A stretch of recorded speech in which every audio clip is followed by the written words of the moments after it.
7 দিন পর। গত 7 দিন আগে জিয়া পাহাড়ের চূড়া থেকে হারিয়ে যায়। আমেরিকায় ফিরে আসে, প্রিন্সিপালের কাছে লিখিত ছুটির অবকাশ চায়। হঠাৎ মাঝরাতে অসুস্থতার কারণে তাকে ক্যাম্প ছেড়ে বাধ্য হয়ে চলে আসতে হয়েছে। জিয়ার বদলে ক্যাম্প পরিচালনা করার জন্য আদ্রিয়ানকে সাহায্য করতে অন্য এক লোককে পাঠানো হয়।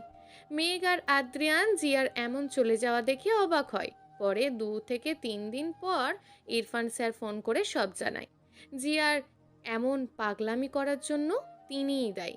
ছোটবেলা থেকে যদি মেয়েকে একটু শাসন করত, তার জেদকে প্রশ্রয় না দিত, তবে হয়তো আজ এমন নিকৃষ্ট কাজ করতো না জিয়া। আদ্রিয়ানের প্রথমে অদ্ভুত লাগলেও পরে যখন জিয়ার ক্ষমা চাওয়ার কথা বুঝে, তখন আর কিছু বলে না। আজ ক্যাম্প শেষ করে 7 দিন পর আমেরিকার নিউ ইয়র্ক সিটিতে ফিরছে তারা। 3 দিন আগে কারান আর আবিহা হানিমুন থেকে ফিরে এসেছে। নিউ ইয়র্ক বাসার সামনে এসে দাঁড়ায় গাড়ি। দরজা খুলে বের হয়ে হাতে হাত ধরে বাড়ির ভিতরে প্রবেশ করে দুজন নরনারী। বাসার সদর দরজা খুলে ড্রয়িং রুমে প্রবেশ করার পর হঠাৎ সোফায় পরিচিত কয়েকজন ব্যক্তিকে বসে থাকতে দেখে আঁতকে ওঠে তারা। চোখ কপালে উঠে যায়। অবাক করা কণ্ঠস্বরে দুজন একসাথে উচ্চারণ করে ওঠে, বড় আব্বু, আম্মু, সৃষ্টি, তোমরা এখানে? তাদের প্রশ্ন শুনে কোনো হেলদোল হলো না বসে থাকা কয়েকজন মানুষের। সবাই যথেষ্ট শান্ত। ড্রয়িং রুমে দাঁড়িয়ে আছে সৃষ্টি, জামান সাহেব, শার্লিন বেগম, নীলিমা, রাহুল, জুনায়েদ। তারা কাল দেশ থেকে আমেরিকা এসেছে। পাশে তাদের সাথে বসে আছে মিলন সাহেব। ফারহানা বেগম আর আবিহা রান্নাঘরে দুপুরের খাবার দেখছেন। পাশে এক কোনায় চোরের মতন মুখ করে লুকিয়ে বসে আছে কারান। চায়ের কাপে চুমুক দিয়ে বেশ আয়েশ করে সোফায় শরীর ছেড়ে দিয়ে বসে আছে জামান সাহেব। তার পাশে শার্লিন বেগম। সামনে থাকা দুজন মেঘ আর আদ্রিয়ান যেন কথা বলতে ভুলে গেছে। মানে কি হচ্ছে কি? দেশ থেকে সবাই কবে এসেছে এই দেশে? সৃষ্টি বলেছিল ভিসা রেডি, 7 দিন পর তারা আসবে। এ কথা সত্যি হয়ে গেল? তীক্ষ্ণ চোখে জামান সাহেব তাকায় দুজনের সংঘবদ্ধ মিলিত হাতের দিকে। এরপর চোখ তুলে মেঘের দিকে দেখে। ভয়ে গুটিসুটি মেরে দাঁড়িয়ে আছে মেঘ। যদিও আদ্রিয়ানের মুখশ্রীর মধ্যে অবাক প্রকাশ পেয়েছে, কিন্তু ভয় নয়। বড় আব্বু যে তাদের সম্পর্কের কথা জেনে গেছে তা মেঘ বুঝতে পারি। এখন কি হবে? হাতের বাঁধন থেকে নিজের হাত ছাড়িয়ে নিয়ে কাপা কাপা কণ্ঠে জামান সাহেবকে উদ্দেশ্য করে বলে ওঠে, বড় আব্বু। কণ্ঠে জড়তা নিয়ে মেঘ সালাম দেয়। ছোটবেলা থেকে জামান সাহেবকে বড্ড ভয় পায় মেঘ। যদিও জামান সাহেব মেঘকে অনেক আদর যত্ন দিয়ে বড় করেছে, তবুও ওই গম্ভীর মুখশ্রীর দিকে তাকালে সব কথা গুলিয়ে যায় তার। জামান সাহেব সালামের উত্তর দিয়ে বলে ওঠে, মেঘ, তোমরা দুজন কোথায় গিয়েছিলে একসাথে? মেঘ উত্তর দেয়, মেডিকেল ক্যাম্পের জন্য বাইরে যেতে হয়েছিল। আদ্রিয়ান হচ্ছে আমার স্যার, আমার কলেজের টিচার, তাই একসাথেই বাড়ি ফেরা হয়েছে। মেঘের কথার ধরন শুনে চোখ রাঙিয়ে তাকায় আদ্রিয়ান।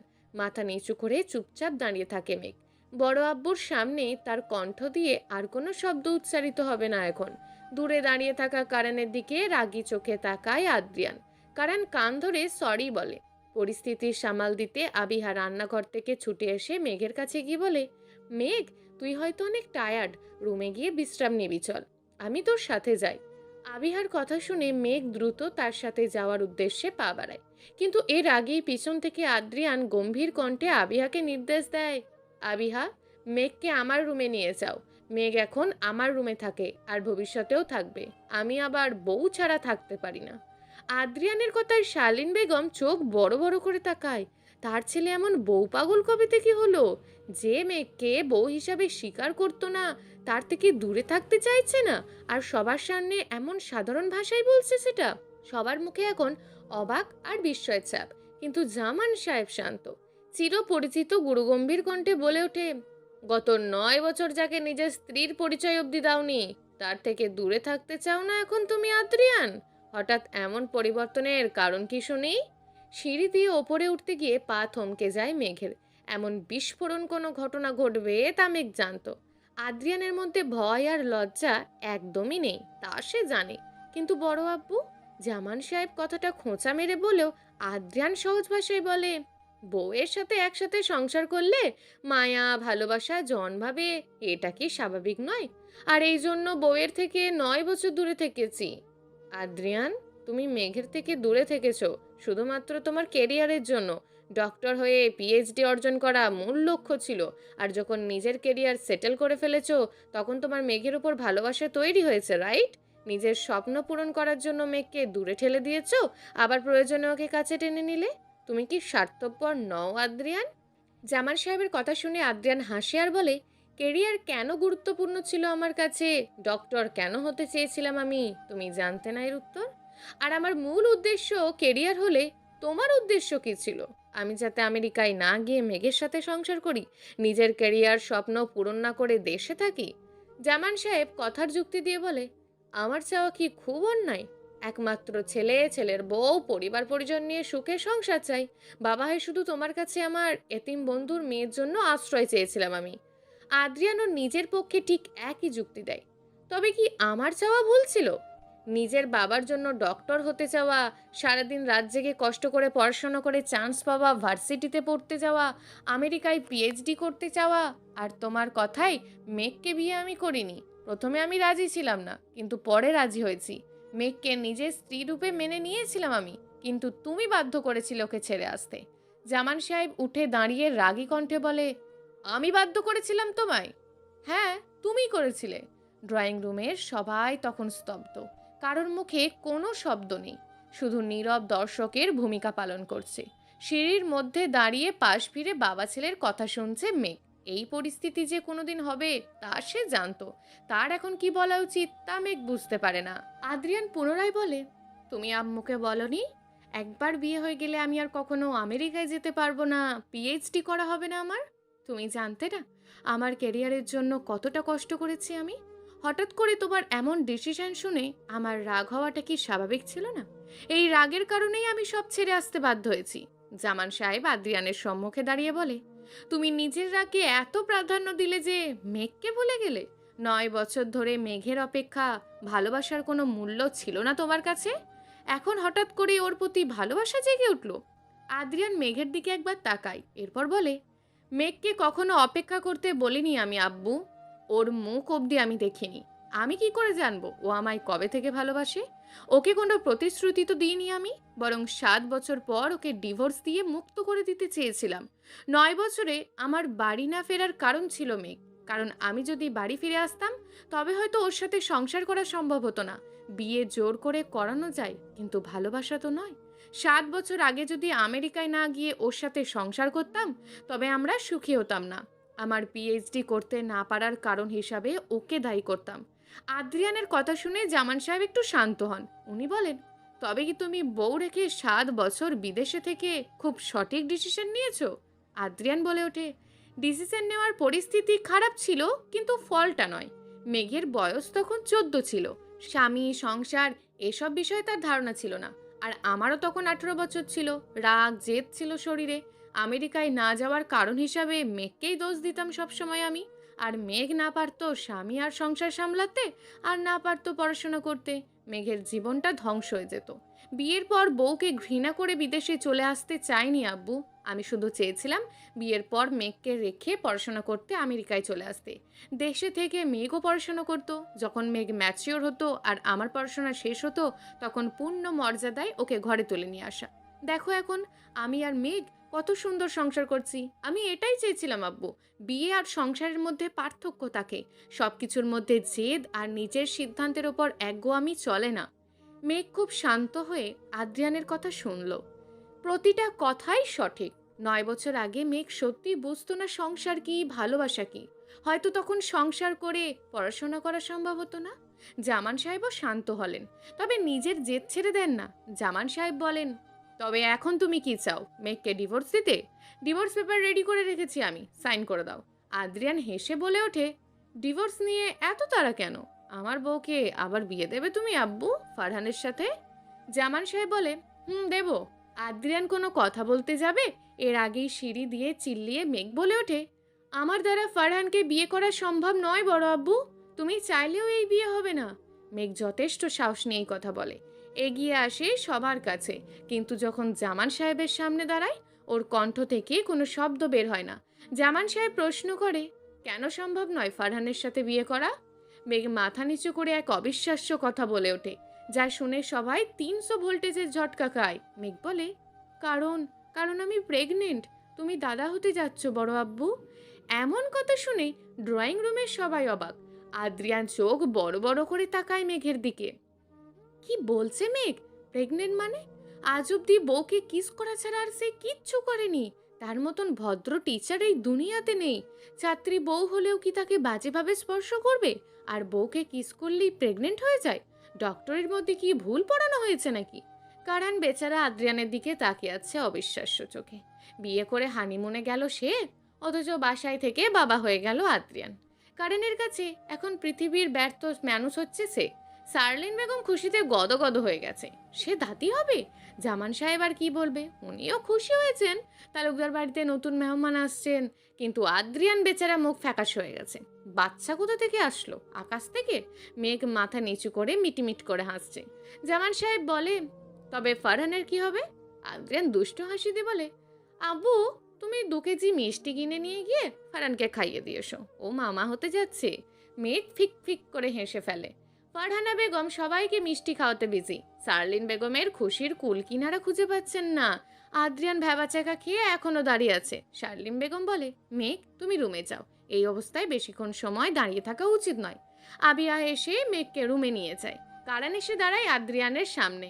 এরপর ওর কাঁধে হাত রেখে বলে, এই ঘটনা কি করে? তুই বাসরও করে ফেললি, আবার বাবাও হয়ে যাচ্ছিস। আদ্রিয়ান বেচারা মুখ করে বলে, বিশ্বাস কর আমি কিচ্ছু করিনি বউকে কিস করা ছাড়া। ওই, শুধু কিস করলে বাচ্চা হয়? আমি তো সারাদিন বউকে কিস করি। কোথায় আমার বউ কি প্রেগনেন্ট হয়? আদ্রিয়ান ভাবে, মেঘ কি তবে মিথ্যে বললো? এক্ষুনি ওর সাথে কথা বলা উচিত। আদ্রিয়ান বলে, আচ্ছা আমি রুমে যাই বিশ্রাম নিতে, তোমরা থাকো। এই কথা বলে দ্রুত সিঁড়ি বেয়ে ওপরে উঠে যায় আদ্রিয়ান। জামান সাহেব মুচকি হাসে। তার ছেলে সত্যিই বউ পাগল হয়েছে। মেঘের কাছে থাকলে আদ্রিয়ান ওর প্রেমে পড়বে তা উনি জানতেন। তবে আগে বলা আদ্রিয়ানের কথা ভুল নয়। উনি আদ্রিয়ানের সাথে অন্যায় করেছেন। নিজের জেদ স্বার্থের জন্য নিজের ছেলের জীবনটা নষ্ট করেছেন। তবে যাই হোক, সব ভালো যার শেষ ভালো তার। ওরা দুজন খুশি থাকলেও উনিই হ্যাপি। তার বন্ধুর কথা রাখতে পারবে। রুমে গিয়ে বিছানায় বসে মিটমিট করে হাসতে থাকে মেঘ। সে প্রথম ব্যক্তি যার মিথ্যে কথা বলতে শান্তি লাগেছে। মেঘ প্রেগনেন্ট না, তার পেটে বাচ্চা আসার কোনো সম্ভাবনাই নেই। কিন্তু তখন ডিভোর্স আটকাতে তাকে মিথ্যে কথা বলতে হয়েছে। কারণ সে বাধ্য ছিল। জামান সাহেব যা জেদি, যদি সত্যি তার সাথে ফারহানের বিয়ে দিয়ে দিত। তখন রুমে প্রবেশ করে শব্দ করে দরজা লাগিয়ে দেয় আদ্রিয়ান। শক্ত চোখে মেঘকে পর্যবেক্ষণ করে। এরপর ওর কাছে গিয়ে বলে, মেঘ সত্যি করে বলো তুমি প্রেগনেন্ট হলে কি করে? আমি আজ অবধি তো তোমাকে ছুঁয়ে অবধি দেখিনি। এত ভদ্র স্বামীর মানে এমন মিথ্যে অপবাদ তোমার দিতে লজ্জা করে না? মেঘ বিছানা থেকে উঠে ভুরু কুঁচকে তাকায় আদ্রিয়ানের দিকে। সামনে দাঁড়িয়ে থাকা মানুষটা যে কত ভদ্র তা সে জানে, কিন্তু তার মিথ্যে বলার কথা এক্ষুনি স্বীকার করে না।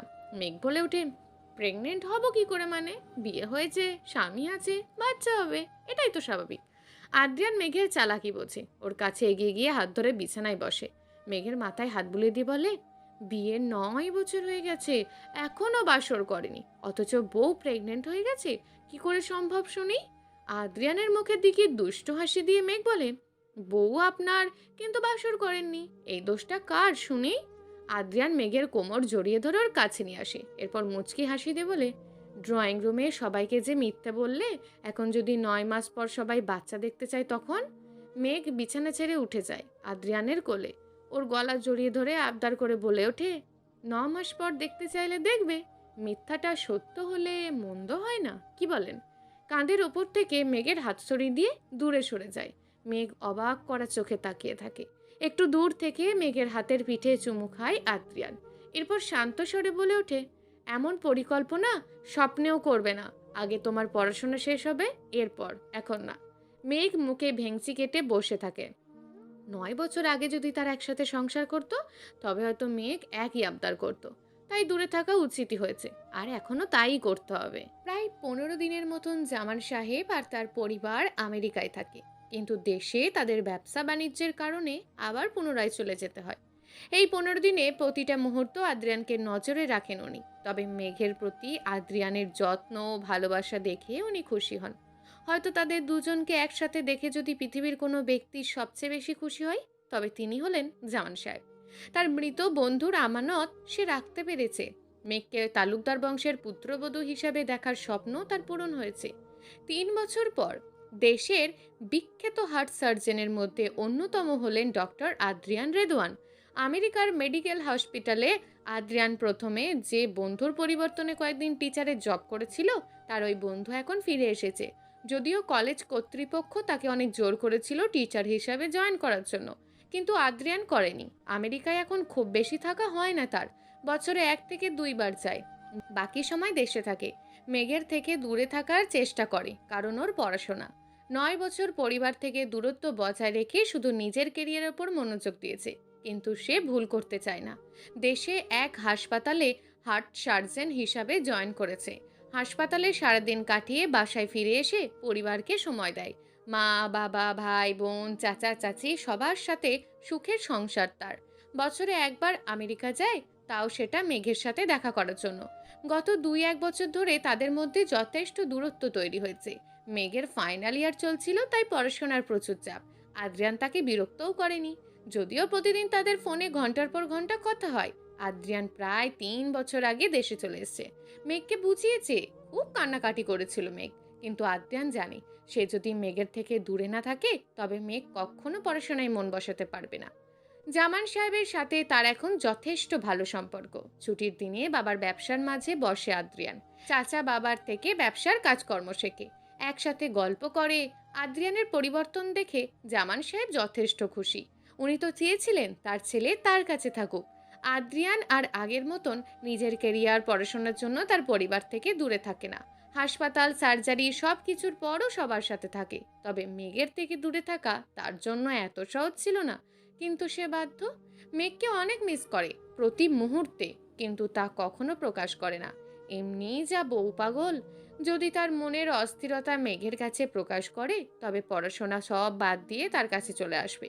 5 দিন আগে মেঘ ডক্টরি পড়াশোনা শেষ করে গ্র্যাজুয়েট হয়েছে। কাল সে দেশে ফিরবে।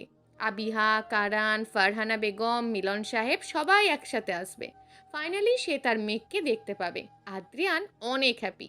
তালুকদার বাড়ির নিজের রুমে বসে কাজ করছে আদ্রিয়ান। ল্যাপটপে গভীর মনোযোগ দিয়ে পর্যবেক্ষণ করছে। টেবিলে থাকা ফোন হঠাৎ শব্দ করে বেজে ওঠে। আদ্রিয়ান চোখের চশমা খুলে ল্যাপটপ থেকে নজর সরিয়ে ফোন রিসিভ করে। অপর পাশ থেকে এক কণ্ঠস্বর ভেসে আসে, আদ্রিয়ান, দ্রুত বাগানে চলে আসুন। ফোনের নাম্বার চেক করে দেখে মেঘের কল এসছে। আদ্রিয়ান অবাক হয়, হঠাৎ মেঘ ফোন করছে আর বাগানে আসতে বলছে কেন? মেঘ এখন আমেরিকায়, কাল আসবে তো। আদ্রিয়ান বলে, কিন্তু কেন মেঘ, তুমি কোথায়? ফোনের অপর পাশ থেকে মেঘ বলে, আপনি আগে আসুন বাগানে, দ্রুত। এই কথা বলে ফোন রেখে দেয় মেঘ। আদ্রিয়ান অবাক হয়ে যায়, এত রাতে বাগানে কেন যেতে বলছে? টেবিল থেকে উঠে রুম থেকে বের হয়ে যায় আদ্রিয়ান। সিঁড়ি দিয়ে নিচে নেমে সদর দরজা দিয়ে বাহিরে চলে যায়। ঘুটঘুটে অন্ধকার বাগান, চারপাশ অন্ধকার। বাগানে আজ লাইট জ্বালানো হয়নি। আর এই অন্ধকারের মধ্যে মেঘ কেন আসতে বলল? কি কারণ? আদ্রিয়ান আশেপাশে তাকিয়ে বলে ওঠে, মেঘ, মেঘ। মেঘের নাম ধরে ডেকে ফোন হাতে নিয়ে এগিয়ে যায়। বাগানের মাঝ বরাবর অবধি পৌঁছানোর আগেই হঠাৎ ধপ করে চারিপাশের আলো জ্বলে ওঠে। আকাশে রঙিন বাজি ফুটে ওঠে। বাগানের চারপাশে কৃত্রিম আলো দ্বারা সজ্জিত হয়। হঠাৎ এমন ঘটনায় আদ্রিয়ান চমকে ওঠে, কিন্তু সব কিছুর মধ্যে তার চোখ যায় তার সম্মুখে দাঁড়িয়ে থাকা নারীটির দিকে। আদ্রিয়ান অস্পষ্ট স্বরে বলে ওঠে, মেঘ। রঙিন শাড়ি পরিত অবস্থায় মেঘকে ভীষণ সুন্দর লাগছে। কালো শাড়ি, গলায় নথ, কানে স্বর্ণের দুল, ঠোঁটে হালকা লিপস্টিক। এক গাল মিষ্টি হাসি দিয়ে তার দিকে মিটমিট করে হাসছে। আদ্রিয়ানের আত্মা শান্ত হয়ে যায়। প্রায় 1 বছর পর দেখল তার প্রেয়সীকে, তার প্রিয় মেঘ বালিকাকে। আদ্রিয়ান দীর্ঘশ্বাস ছেড়ে হাত বাড়িয়ে দেয় বুকে টেনে নেওয়ার উদ্দেশ্যে। মেঘ আর দেরি করল না, দ্রুত ঝাঁপিয়ে পড়ে তার স্বামীর বুকে, তার নিরাপদ আশ্রয়ে। আদ্রিয়ানের শরীরে এই সুঘ্রাণ, তার বুকে মাথা রেখে পরম শান্তিতে মুখ গুজে থাকা, এই বিষয়গুলো মেঘ মিস করেছে। আমেরিকায় থাকতে কত রাত নির্ঘুমে কাটিয়েছে শুধুমাত্র আদ্রিয়ানের কথা ভেবে। গত 3 বছরের দূরত্বে যেন তাদের ভালোবাসায় মরিচা ধরেনি, বরং দূরে থেকেও একে অপরকে অধিক ভালোবেসেছে। আদ্রিয়ানের বুকে লেপ্টে গিয়ে মেঘ বলে ওঠে, সারপ্রাইজ পছন্দ হয়েছে? বাহু ডোরে শক্ত করে ধরে আদ্রিয়ান কাঁধে মাথা রেখে বলে ওঠে, তোমার আগমনই আমার সারপ্রাইজ মেঘ। তুমি দেশে এসেছো আমায় বলনি কেন? কখন এসেছো? আগে বললে সারপ্রাইজটা যে নষ্ট হয়ে যেত। বুকের ভেতর থেকে মাথা উঠিয়ে মেঘ চারপাশে থাকা আলোকসজ্জার দিকে ইশারা করে বলে, এই সারপ্রাইজ দেখে কোনো ঘটনা মনে পড়ে আপনার? আমাদের প্রথম দেখা হওয়ার কথা। আদ্রিয়ানের চোখের সামনে ভেসে ওঠে সব দৃশ্য। তাদের প্রথম দেখা, অন্ধকারের মধ্যে মেঘকে পড়ে যাওয়া থেকে বাঁচানো, তার বউ এই সারপ্রাইজ কেন পরিকল্পনা করেছে তা এখন বুঝতে পারে। আদ্রিয়ান হেসে বলে, সব মনে পড়ছে। তোমার সাথে আমার দেখা হওয়ার পর থেকেই আমার জীবনের সুন্দরতম অধ্যায়ের সূচনা হয়েছে। আই মিস ইউ মেঘ। মেঘ অশ্রুসিক্ত চোখে বলে, আই মিস ইউ টু। আদ্রিয়ানের থেকে একটু দূরে গিয়ে তার শাড়ির নিচ থেকে একটা আংটি বের করে। হাঁটু গেড়ে বসে আদ্রিয়ানের সম্মুখে আংটি ধরে বলে ওঠে, will you marry me again doctor Adrian Redwan? বইয়ের এমন কাণ্ড দেখে শব্দ করে হেসে ওঠে আদ্রিয়ান। এরপর হাত বাড়িয়ে দিয়ে বলে, of course I will. I love you. I love you too. চারপাশে লুকিয়ে থাকা সকলে হাততালি দিয়ে সামনে আসে। আদ্রিয়ান সবাইকে দেখে। আবিহা, কারান, তার পরিবার, সৃষ্টি, জামান সাহেব অবধি উপস্থিত ছিলেন। সবাই একসাথে তাদের উদ্দেশ্য করে বলে ওঠে, কংগ্রাচুলেশন। তারা দুজন সবার দিকে তাকিয়ে আসে। এরপর একে অপরকে জড়িয়ে ধরে। খুব শীঘ্রই তাদের পুনরায় বিয়ে হবে। আজ ৩রা মার্চ, মেঘ আর আদ্রিয়ানের শুভ বিবাহ। রুমে লাল টকটকে শাড়ি পরে, গাঢ় রঙের লিপস্টিক, হাতে কাঁচের চুড়ি, পায়ে আলতা, মাথায় সাদা শুভ্র রঙের ওড়না। বেশ লাল টুকটুকে বউ লাগছে মেঘকে। মেকআপ আর্টিস্ট তার সাজসজ্জা শেষ করে মেঘকে বলে, ম্যাম দেখুন, আপনার সাজ কি পছন্দ হয়েছে? ভীষণ সুন্দর লাগছে আপনাকে। চোখের পাতা পিটপিট করে খুলে তাকায় মেঘ। বৃত্তাকার আয়নায় তার বধূবেশের সাজসজ্জা ঝলমল করে ফুটে উঠছে। বউ বউ লাগছে। আগেরবার যখন তাদের বিয়ে হয়েছিল তখন মেঘের আবছা কিছু ঘটনা মনে পড়ে। তবুও সে স্মৃতি যত্ন করে নিজের মনের কুঠিরে রেখে দিয়েছে।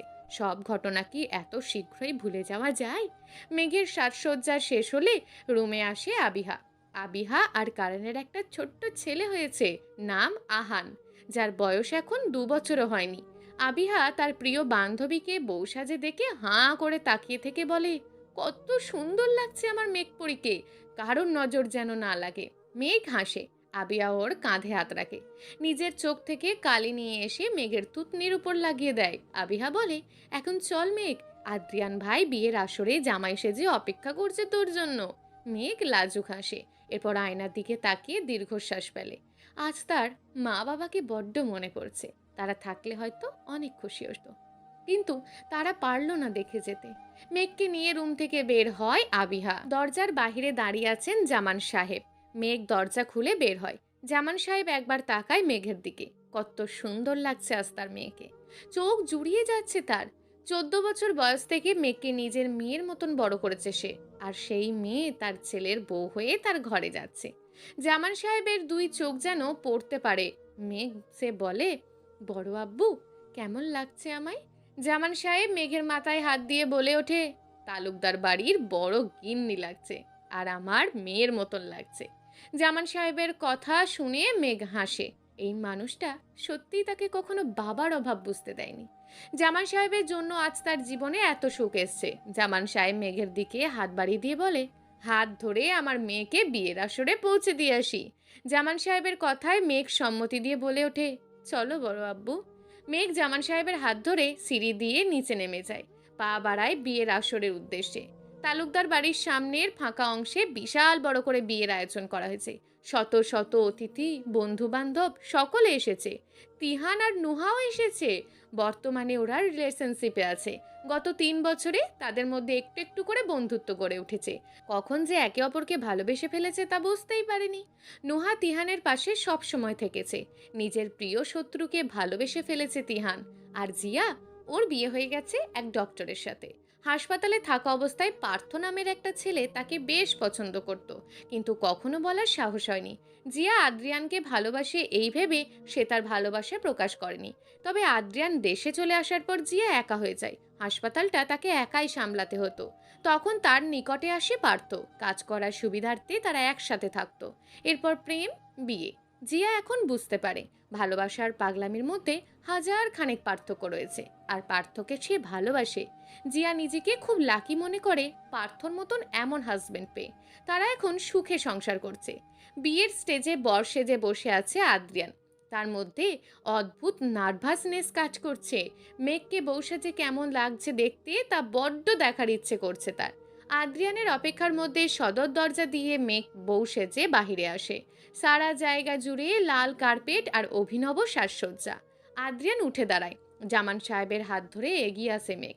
তার চোখে পূর্ণতার হাসি। 12 বছর পর নিজের ভালোবাসার মানুষকে পুনরায় বিয়ে করতে যাচ্ছে সে। অবশেষে তার অপেক্ষা সার্থক। একতরফা ভালোবাসাকে হারিয়ে নিজের প্রিয় মানুষের মন জয় করে নিল। মেঘকে বউ সাজে দেখে আদ্রিয়ান এক দৃষ্টি তাকিয়ে থাকে। তাদের দুজনের চোখে জল। আদ্রিয়ান চোখ দিয়ে ইশারা করে, সব ঠিক আছে মেঘ, অবশেষে তুমি আমার। স্টেজে এগিয়ে আসার পর আদ্রিয়ান হাত বাড়িয়ে তাকে সাদরে গ্রহণ করে নেয়। পাশাপাশি দুটি চেয়ারে বসে আছে তারা। নতুন বরবধূর ওপর ফুল ছড়িয়ে দেয়। স্টেজের এক কোনায় দাঁড়িয়ে আছে নুহা আর তিহান।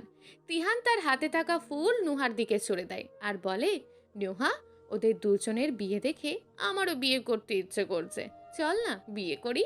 নুহা মুচকি হেসে ভাব দেখিয়ে বলে, আমি রাজি না। তাহলে উঠিয়ে নিয়ে গিয়ে বিয়ে করব? আচ্ছা, মিস ঝগড়ুটে বউ হবেন আমার? নুহা হেসে বলে ওঠে, হ্যাঁ হব মিস্টার শয়তান। রাতের আকাশে সহস্র তারার মাঝে